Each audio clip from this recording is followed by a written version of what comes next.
Hello YouTube.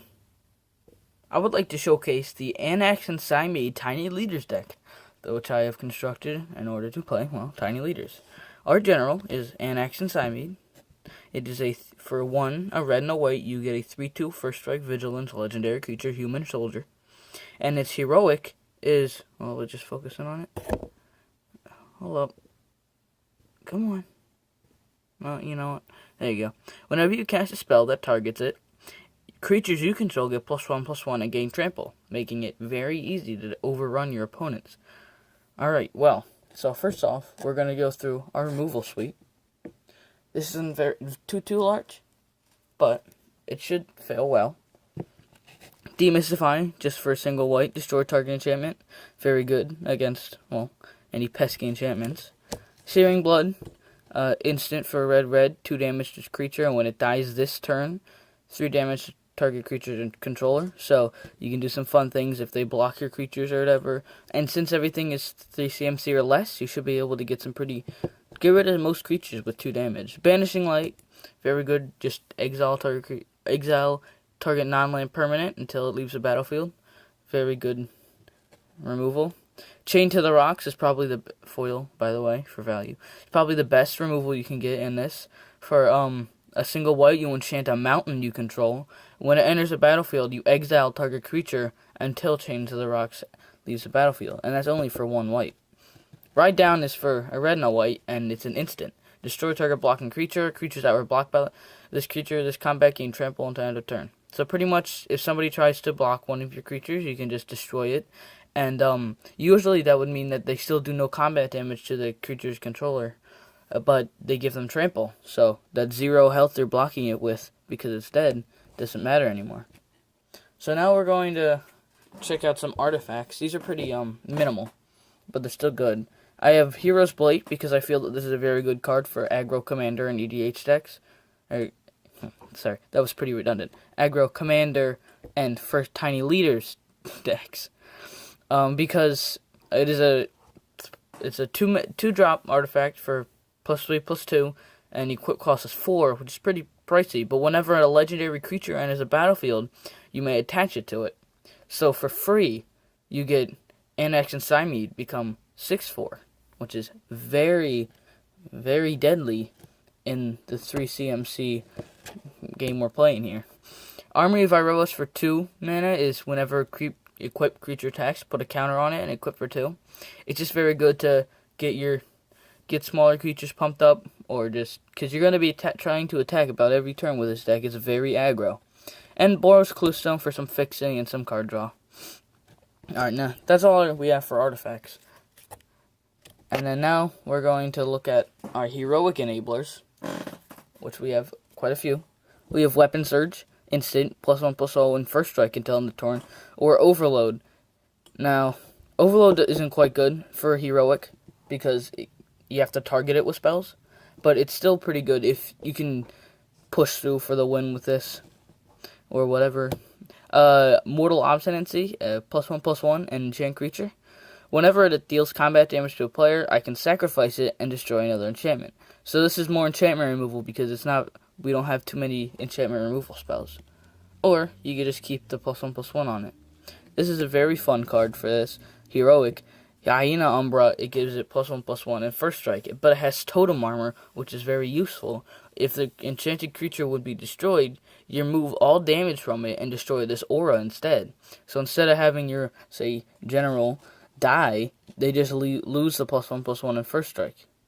Glaring Aegis is pretty good for tapping down creatures and going for a big swing and giving some of your creatures a little bit of a bigger butt. When it enters the battlefield, tap target creature an opponent controls, and it gets +1/+3. Very good. Crowd's Favor could be even a free heroic enabler because of its convocability, where creatures can help cast a spell, because each creature you tap casting the spell pays for 1 colorless or 1 mana of that creature's color. So any red creature you control, if you tap it, this is a free, and it's again just like Weapon Surge, +1/+0 and first strike until end of turn. Holy Strength, just another really cheap heroic enabler, +1/+2. Face Shield. This is a good instant. Target permanent you control gains protection from a color of your choice until end of turn. But it has a very fun mechanic, Fateful Hour. If you have 5 or less life, which you very well could be because you're going to be swinging every turn, so you should have most of your creatures tapped, no blocks. You and each permanent you control gain protection from the color of your choice. So it doesn't really enable your heroic, but it does save you in a pinch. And Johnny's Presence has a strive mechanic, and for 1 white, any number of target creatures each get +1/+1 and indestructible, or you could strive it for 2 and a white more. So you could, if you have enough mana, you could give quite a few creatures +1/+1 and indestructible. So that's it for our heroic enablers. We have quite a few, just to make sure that we can really get these creatures up and big.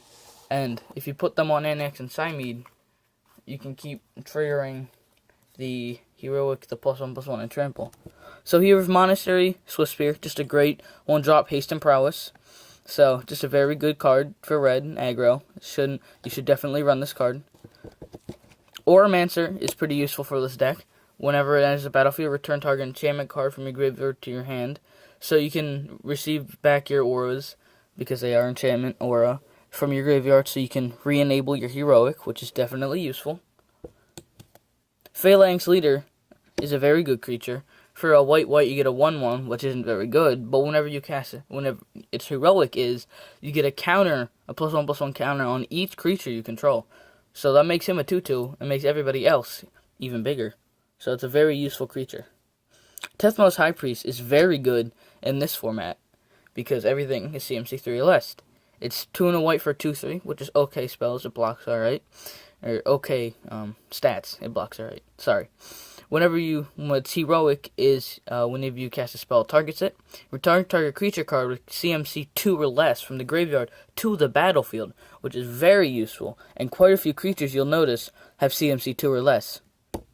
Wingsteed Rider is just 1 white for a flying heroic. It's a 2/2, and get a counter on it. It's probably the most basic thing you can get, but it gets very big, and swinging in the air can definitely put your opponents on a good clock. Vanguard of Brimaz is a 2/2 cat with vigilance for 2, so you can keep him back to block, and whenever you target him with heroic, he gets a 1/1 white cat soldier, which is cool, and it also has vigilance. So now we have Tybalt, because, well, he's definitely the most boring planeswalker, but he is good in this deck. So you can +1 him to draw a card, then discard a card at random. If you're really just no land, or you're dead, you have a dead hand, you can put him up to plus to draw a card. Although it is pretty upset when you draw your land and then you discard your land at random. His -4, it deals damage equal to the number of cards in target player's hand to that player. It's kind of boring. It doesn't really help a lot. His -6, though, gain control of all creatures until on the turn. Untap them, they gain haste. That's a blowout. That's a win condition right there. Hero of Herois is a very, very valuable card in this deck. It's 1 white for 2/2 rare. Aura spells cost 1 less to cast. 1 colorless less to cast. Whenever you heroic it gets a counter. So it's pretty basic heroic, but it is very good. It makes all your auras quite cheaper. Crone Hoplite is a red-white for a 1/2, and whenever it attacks, it gets +X/+O, where X is the number of attacking creatures you control. Like I said, you will definitely be attacking every time you can, so this is very useful. It can get quite big. Graceblade Artisan does not have heroic. It's even better than heroic. It gets +2/+2 for each aura attached to it, so whenever you put an aura on it. See, but the thing you have to realize is this does not trigger on instants, only auras. But it does get +2/+2. So, it's very, very useful for good blowout.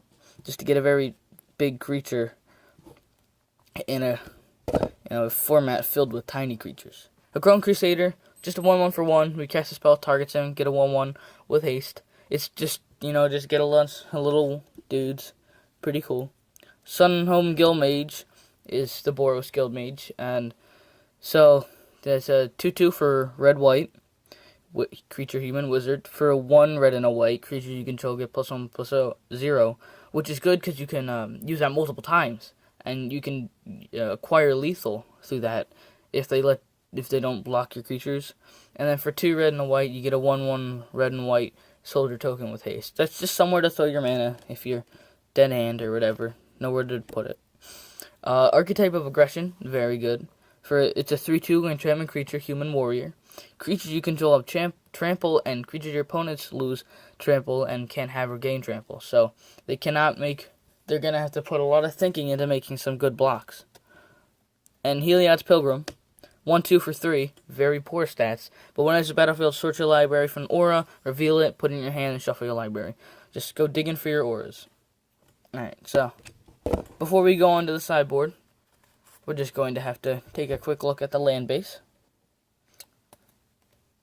This is, by the way, this is the one thing that you could probably improve the most, is the land based, but that's in most. So Boros Guild Gate just enters the battlefield tap to add red or white. Very good dual land. Windscar Crag, enter battlefield tap. You gain a life, and you can tap for red or white. So, just little life. Good for fixing. Temple of Triumph enters the battlefield tapped, and when it enters the battlefield, scry 1.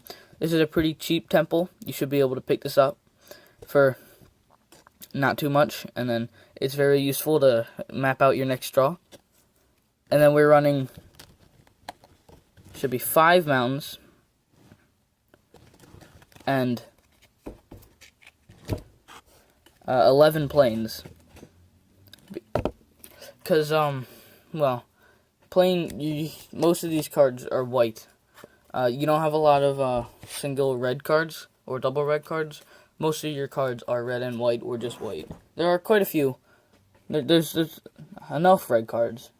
But having 7 sources of red mana is definitely fine. So now we're going to go over the sideboard. First of all, we have some soldiers and some cats for the token creators. So Phalanx Formation is very good. It's 2 and a white for an instant, and Strive for 1 and a white. Any number of target creatures each gain double strike until end of turn. So pretty much if you just can't find that you're just finding that you just can't push through for the victory in your last game and you ended up losing, this can be very useful, pretty much effectively doubling the damage you're doing to them. Fate Forgotten, exile target artifact or enchantment, just more artifact and enchantment hate. If they seem to be running some problematic artifacts or enchantments that you don't have enough removal for, you can just throw this guy in here. Keeper of the Lens, because this is based on my modern meta over here. This could be different for your people, but you can look at face down creatures you don't control. There's a lot of morphs running around in my play group, so I throw this in the sideboard depending on the deck, just because they're pretty annoying morphs. Oh, what's that doing in here? Apparently looks like I messed that one up. That's a 3 and a white. I apologize. Hammerhand is very good heroic enabler. Just enters battlefield, target creature can't block, +1/+1 in haste. I don't have this mainboarded because I feel I have enough heroic enablers in there, but if you think you need more, you can board that in.